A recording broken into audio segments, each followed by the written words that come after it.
Bien, gracias por continuar con nosotros. La arquitecta Margarita Escobar, diputada del partido Arena, y el coronel José Antonio Almendaris, diputado del PCN y jefe de fracción de este instituto político en la Asamblea Legislativa, nuestros invitados en esta segunda parte de Frente a Frente.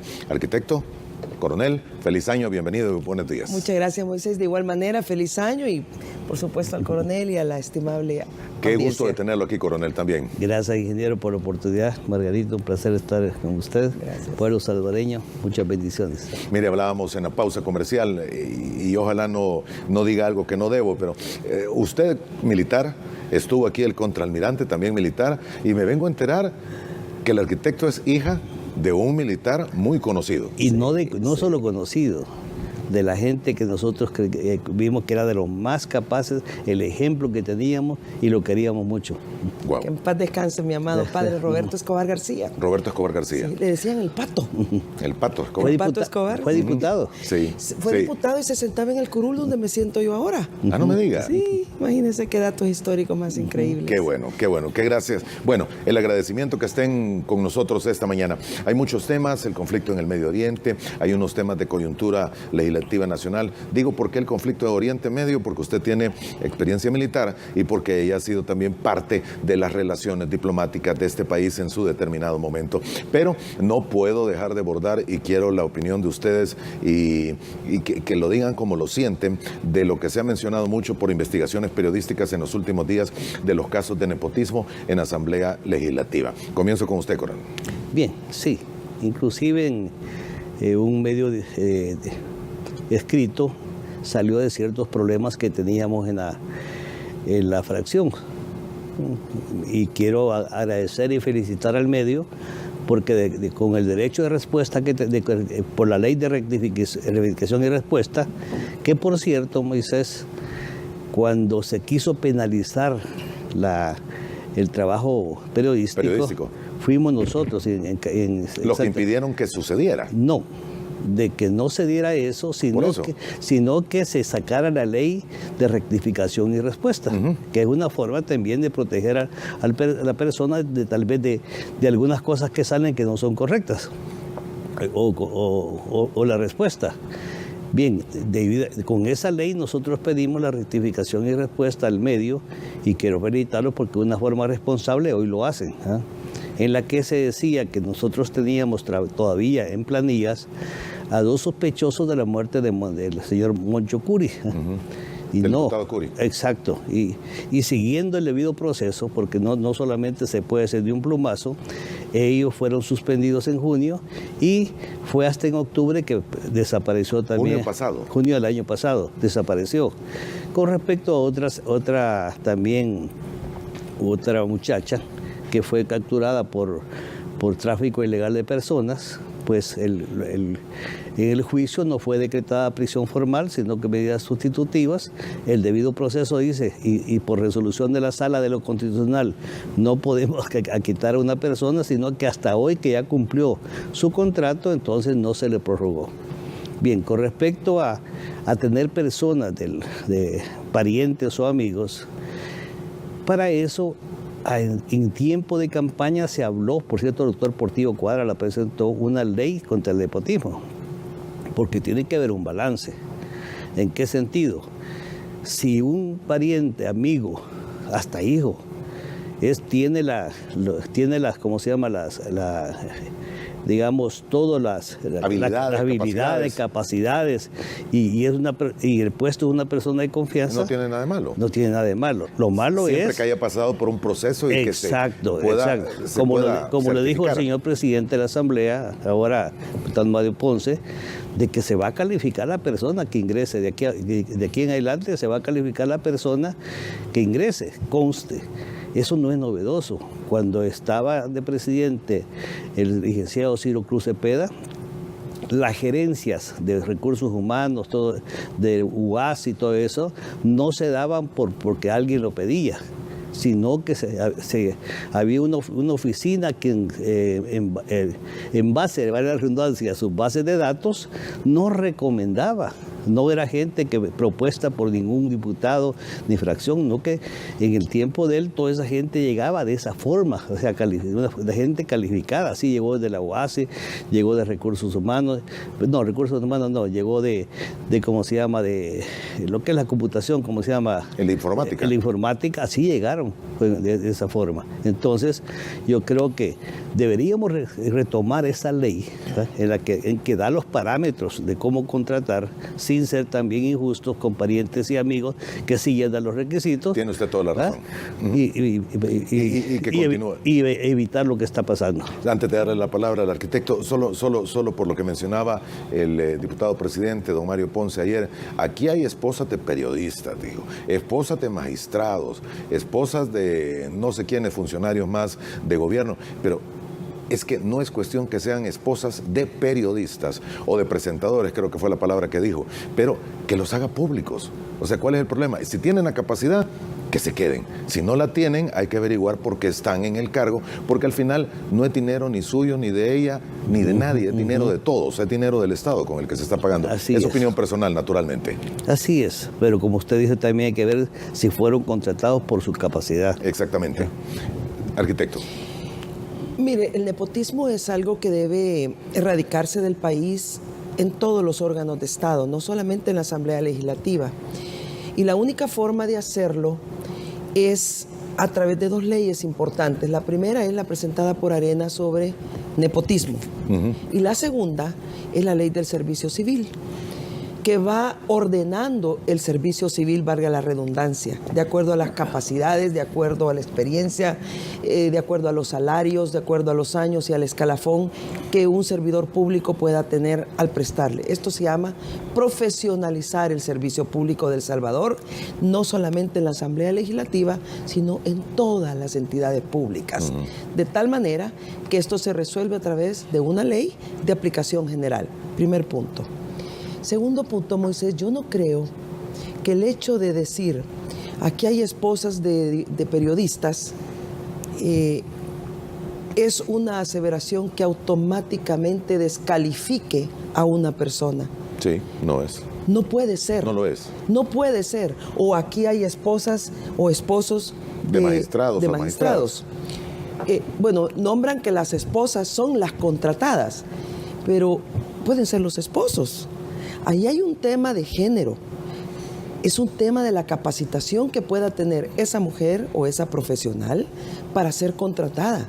Usted no contrata por un vínculo de afiliación matrimonial o no, usted contrata por un vínculo de capacidad profesional.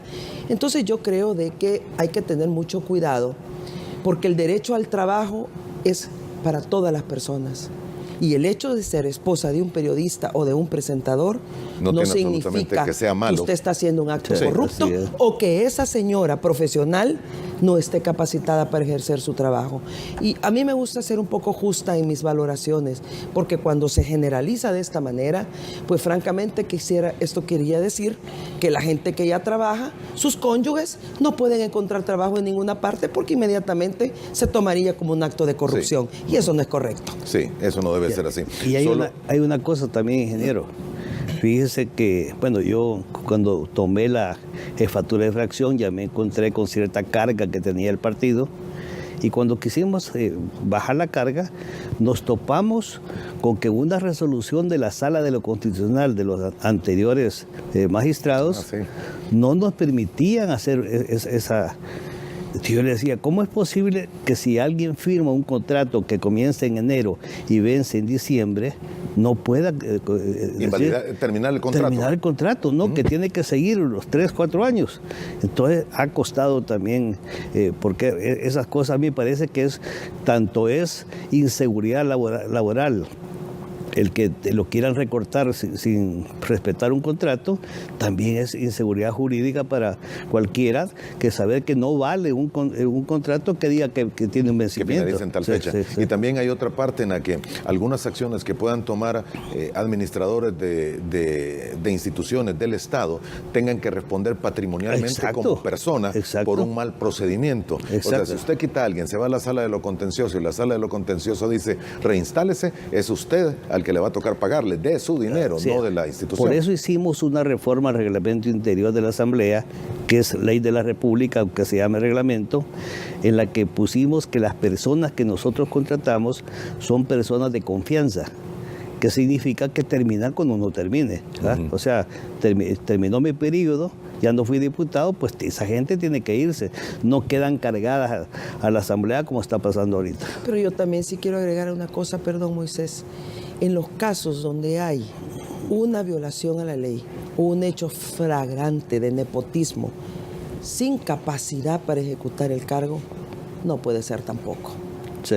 No puede ser tampoco. Sí, sí, eso es cierto. Y hay que admitirlo, la Asamblea Legislativa siempre es por donde comienzan las cosas, pero no existe solo en la Asamblea Legislativa. Está en el órgano judicial, está en el órgano ejecutivo, y es una práctica que solo se puede resolver, insisto, a través de la conducta ética de contratación en una ley de servicio civil y en una ley de nepotismo. Exactamente. Solo para dejar este tema, porque me imagino que van a haber algunas decisiones y acciones que van a tratar de tomar como fracciones. El Salvador.com, el periódico El Diario de Hoy, menciona que la ex diputada Cristina López cobró $2,000 mensuales en la Asamblea Legislativa a pesar de vivir, o que aparentemente está viviendo, en los Estados Unidos, y que también Silvia Dawison, hija del fundador de Arena, tiene plaza de asistente de esta fracción, pero que trabaja en la sede del COENA, que es gente que no llega a la Asamblea Legislativa. Esto de la exdiputada Cristina López parece que usted lo reconfirmó el día de ayer. Así es, inclusive cuando nosotros llevamos meses antes llevamos la nota, ¿no?, para poder decirle que si era cierto que estaba o no estaba. El padre de ella no nos recibió la nota en la casa, y siguiendo el debido proceso ya no le prorrogamos el contrato. Ok. ¿El contrato terminó? Sí, terminó. Bueno, en diciembre. No podíamos antes. Sí, no podían antes, pero en todo caso, si ella se fue como mayo, como dice el periódico, el Diario de Hoy, habría cobrado, ¿qué? 8 meses. Así es. 7 meses. Así es. Okay. ¿Y el caso de Silvia Dawison lo conoce usted? Tendría que verificar el dato, y de ser cierto aplicaría lo que acabo de decir. El hecho de ser hija, esposa o funcionaria no la inhibe de obtener un trabajo, pero esto tiene que ser de conformidad a la capacidad, a la idoneidad y, por supuesto, a presentarse a trabajar, ¿verdad? Exactamente. No, le pregunto esto porque una cosa es que tenga la capacidad y esté trabajando en la Asamblea, pero otra es que tenga la capacidad y esté trabajando en el COENA y que no llegue a la Asamblea Legislativa. No quiero hablar de ese caso específico porque, francamente, no lo conozco, pero aplicaría los mismos principios que acabo de decir. Lo correcto es lo correcto, independientemente de quién se trate. Muy bien. Bien, cambiamos de tema radicalmente y nos vamos a la situación que ocurre en el Oriente Medio, el conflicto entre Irán y Estados Unidos, que, no sé, hoy, ¿qué día es? Hoy es miércoles. Sí. El lunes en la noche, creo que todo el mundo estaba espantado con los ataques que hizo Irán a instalaciones norteamericanas, y lo único que uno esperaba, en palabras muy salvadoreñas y que se repitieron innumerables veces en las redes sociales, era el bombazo. No sabía cómo iba a reaccionar Estados Unidos. Parece haber ocurrido una reacción un poco más diplomática. No sé en qué forma, usted tal vez nos lo puede explicar mejor, arquitecto. Exactamente, Moisés. Mire, la paz no solamente tiene diplomáticos, tiene generales. Y la guerra no solo tiene generales, también tiene diplomáticos. La guerra tiene normas, la paz también. Y aunque parezca un poco risible lo que voy a decir, las armas también pueden hablar diplomáticamente. Wow. ¿A qué me refiero? Ajá. ¿A qué me refiero? A que tiren misiles que caigan donde no hay. Cuando Irán tira sus misiles y no hay muertos, no hay lo que se llama casualties, no hay daños, el mensaje es un ataque controlado, un ataque de mínimo impacto y de mínimo daño y de máxima alerta. Ahí tiene usted misiles hablando diplomáticamente, en el cual usted pega el golpe, pero no causa muertes. Por otro lado, las armas también hablan políticamente. Irán tenía que hablarle a su propia gente. Tenía que decirle a la gente y al mundo, nosotros vamos a vengar la muerte del general Soleimani. De Soleimani. Entonces, ¿qué es lo que yo veo que está sucediendo ahorita? ¿Se habrán quedado satisfechos los iraníes con disparar misiles a puntos donde no hubo muertes? Le pregunto esto porque el espíritu, el ánimo estaba bien exaltado. Bueno, pero es que también vamos a la segunda parte. Irán y Estados Unidos tienen un historial de una guerra de baja intensidad desde la toma de rehenes en Irán. Con la muerte del general Soleimani, lo que ha sucedido es que se pudo haber escalado a un conflicto de alta intensidad. Si por años, desde los años 70, Irán y Estados Unidos lo han tenido de baja intensidad, de repente el ataque y la muerte del general hubiese producido, como se dijo mucho, y siempre existe el riesgo, de escalarlo a un conflicto de alta intensidad. Pero aquí vienen otras medidas. El poderío militar, la tecnología, el hecho de la defensa que ya tiene Estados Unidos cuando le dice, tengo 50 y pico de puntos que de inmediato yo te los voy a destruir. Ese lenguaje del poderío militar tiene que ver con la capacidad militar que tenga tanto Irán como Estados Unidos. Y ahí no hay ninguna duda que tecnológicamente, en términos de inversión, en términos de posicionamiento, en términos de geopolítica, los Estados Unidos tienen obviamente supremacía militar. Sí. También hay un tercer elemento, que aún en casos de guerra, de conflicto internacional, hay reglas. Es el caso. ¿Qué fue una de las cosas que hizo Irán cuando se produjo la muerte del general Soleimani? Llamó al embajador de Suiza en Irán, que es el representante de los intereses de Estados Unidos en Irán. De acuerdo al derecho internacional humanitario, Suiza entonces es la potencia protectora. Ese es el término que se denomina en el derecho internacional humanitario. ¿Qué hace una potencia protectora?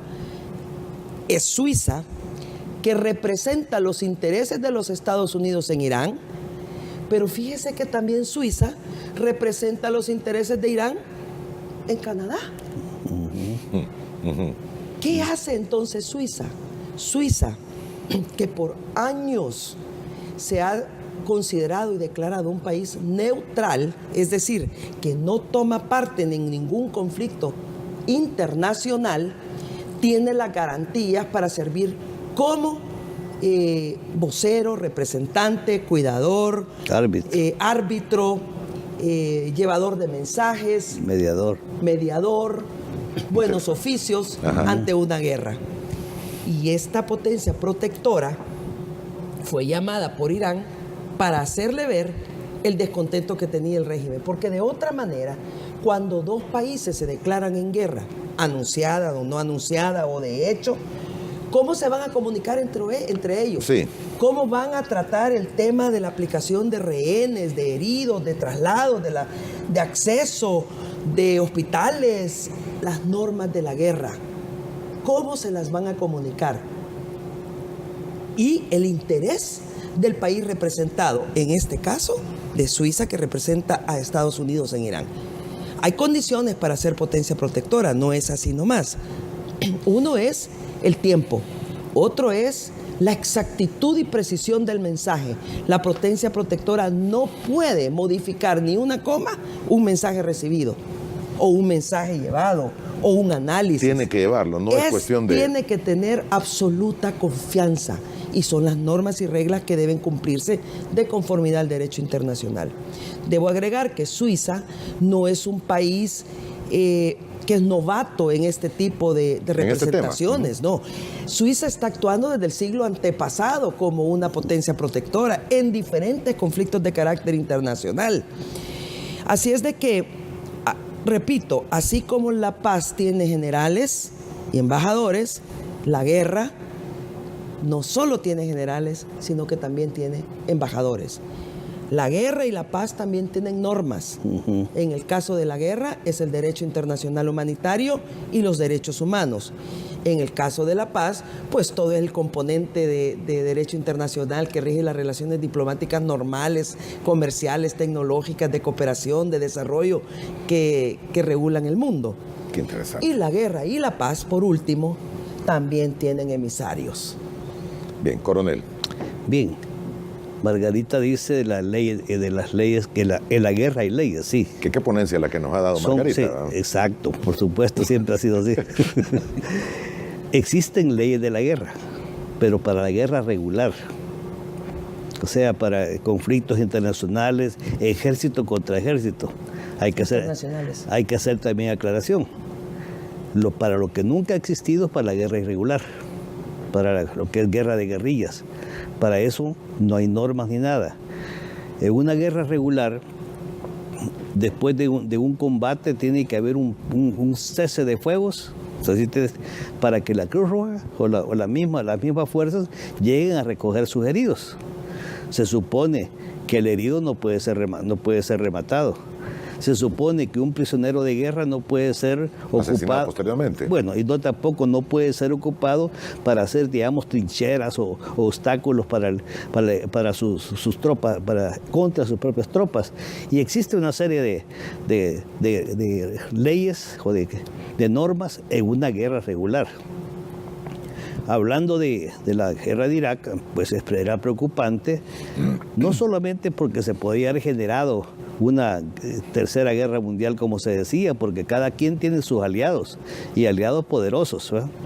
Como también lo que pudo haber pasado, lo que hace una potencia con menor capacidad bélica, y como lo que sucedió en Irak o como ha sucedido en Vietnam, que inicialmente pueden ser destruidos todo lo que es la fuerza regular y se queda una guerra de guerrillas. Irak todavía mantiene ese tipo de guerra de guerrillas, que es la forma de que una potencia o una fuerza menor pueda combatir con una potencia mundial, como el caso de Estados Unidos.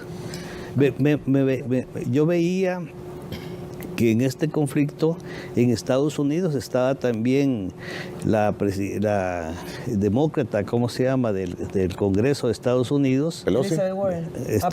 Estaba diciendo que querían sacar una ley para limitarle los poderes al presidente Trump. Uh-huh.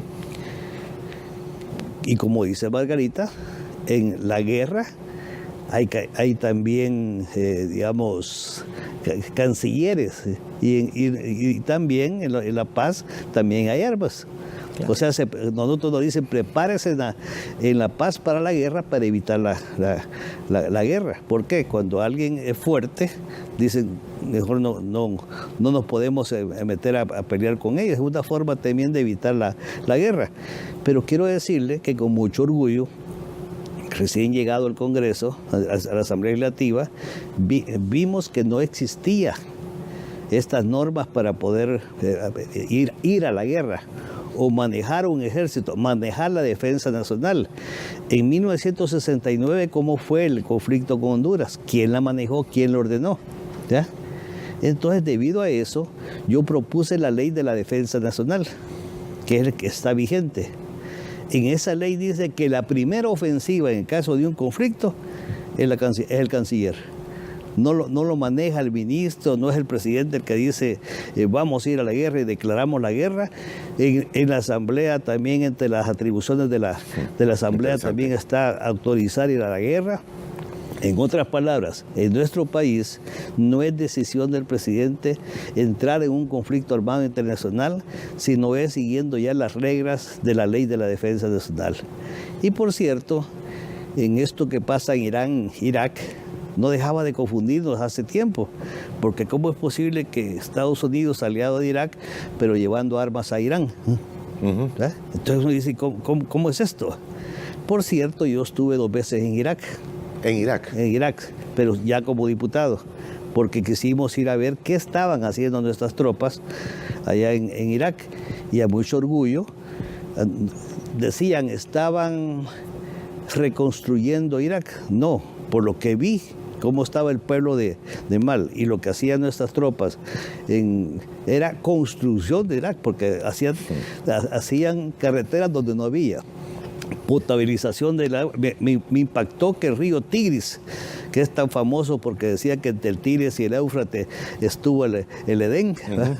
Entonces, el Tigris estaba tan contaminado que no se podía tomar agua, entonces estaban instalando potabilizadoras.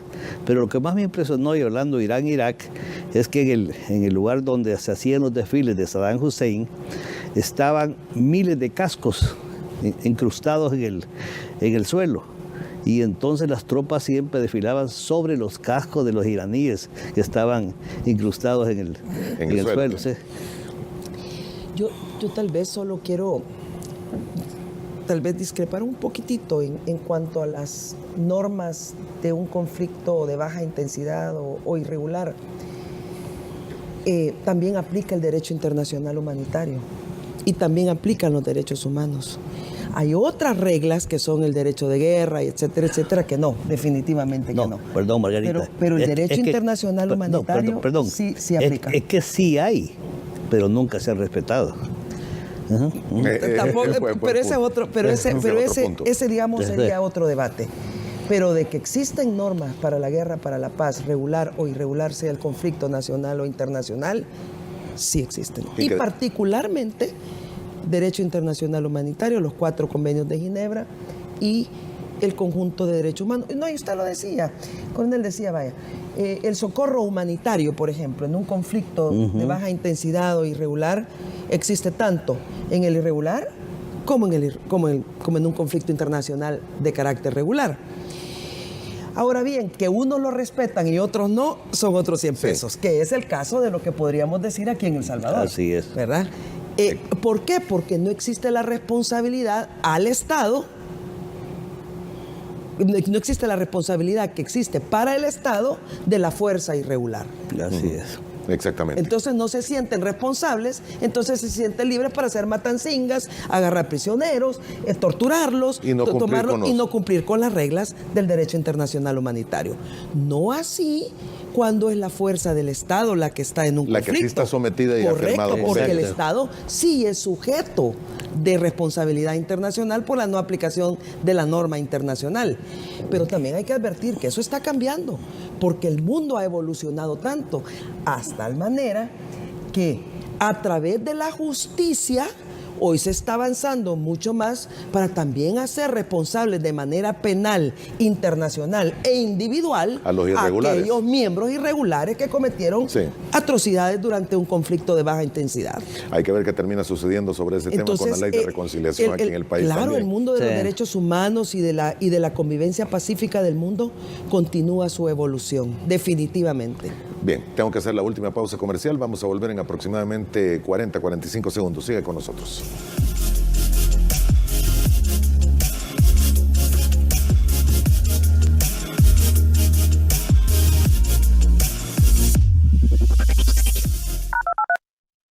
El nuevo año escolar comienza con nuevos estilos de calidad. Los chicos van juntos hacia adelante y debemos acompañarlos en cada paso. Esta generación tiene más energía y necesita un compañero tan resistente como ellos. Por eso ofrecemos estilos tan flexibles como su talento. Porque ellos actualizaron sus zapatos también. Y nosotros estamos al paso de la nueva generación. Lo mejor del regreso a clases está aquí. Kidsport Action Clash, Kidsport 100% cuero y Kidsport Wow. Par 2, siempre más valor.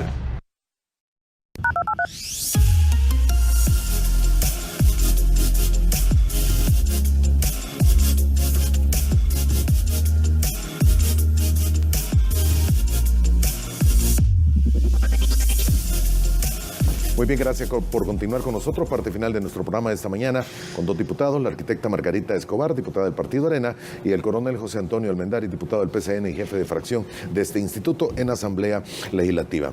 Dice Rafael Carpio, ¿es inminente el ataque de Irán a Israel? Entonces, ¿podría haber un aumento en la escalada del conflicto?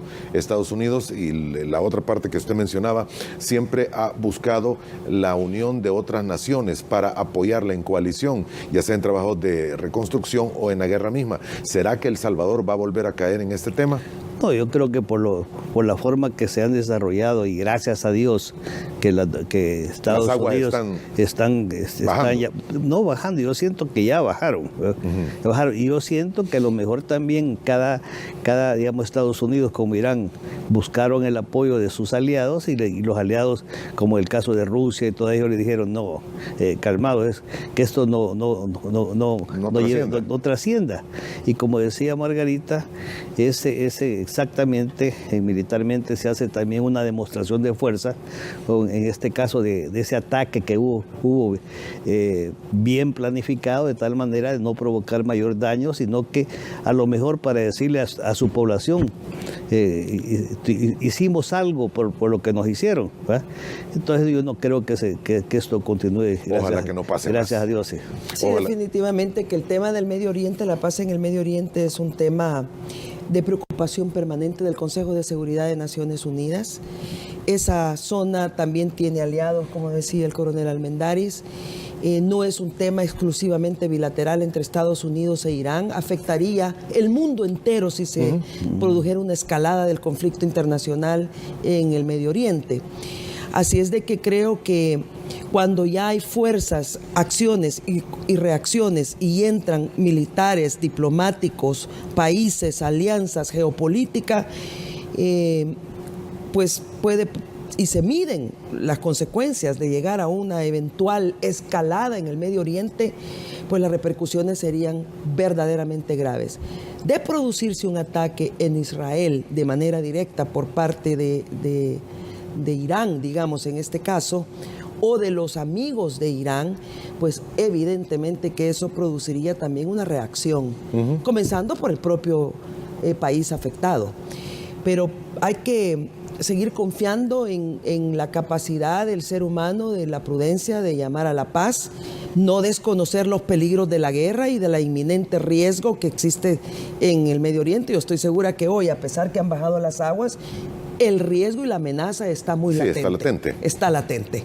Y eso no se puede ignorar. Vamos a ver qué dice el Consejo de Seguridad, que lo que hemos escuchado nada más son declaraciones del vocero del Secretario General de Naciones Unidas, haciendo precisamente estos llamados a la paz, al respeto, al derecho internacional. Y un elemento más, el combate al terrorismo internacional es un compromiso global. Y si desde un Estado se promueve el terrorismo internacional, pues hay que también tomar cartas en el asunto. Coronel. Sí, hoy que mencionó terrorismo, el temor que a mí me queda es que hay fanáticos, ¿no? Y que quieran hacer acciones aún en los mismos Estados Unidos, ¿verdad? Porque ahí también hay elementos, así como pasó el 9/11, y que esto no se vaya a tomar como una provocación del país de Irán, sino que de fanáticos que puedan hacer algo y que ponga en riesgo también la paz. En temas de fanáticos es extremadamente peligroso. Y ese es un excelente. Yo escuchaba a un analista anoche, que decía, bueno, hay tanta gente de Venezuela en Irán que no se sabe si podrían tener también repercusiones en el resto de América Latina con acciones fanáticas. Sí, Hezbollah está ahí. Y sabe que una de las cosas que debe preocupar al mundo también, y va muy en línea con lo que acaba de decir el coronel, y yo concuerdo mucho con el coronel Almendaris, es que ante la muerte del general Soleimani, que controlaba y manejaba, digamos, las supuestas, o no las supuestas, pero las fuerzas terroristas, ¿cómo van ahora a mantener un control de todas estas fuerzas? Y ese desarme que puede haber sí es un riesgo inminente que puede producir acciones individuales de venganza. Y el terrorismo internacional no necesita ejércitos visibles, no necesita grandes grupos de gente. Mire el 9/11. Ocupa 2 o 3 personas y ocupan las armas civiles como el avión para destrucción masiva y ataques militares de gran impacto. Sí, eso es algo latente también todavía, que puede ocurrir. Ojalá no ocurra. Está ahí. Ahora, claro. me quedan apenas 3 minutos, pero me preguntan también, mire, cuestiónele sobre qué sucede del lado americano, porque fue un exabrupto el de Trump, es una acción política de cara a las elecciones y cómo medir qué es lo que está sucediendo con Nancy Pelosi. Es poco tiempo, sé. Mire, también hay un elemento nacional innegable, pues Estados Unidos entra este año en un año electoral. Pero como innegable también es la amenaza que constituyen las milicias chiitas terroristas que han estado atacando blancos civiles o específicamente estadounidenses.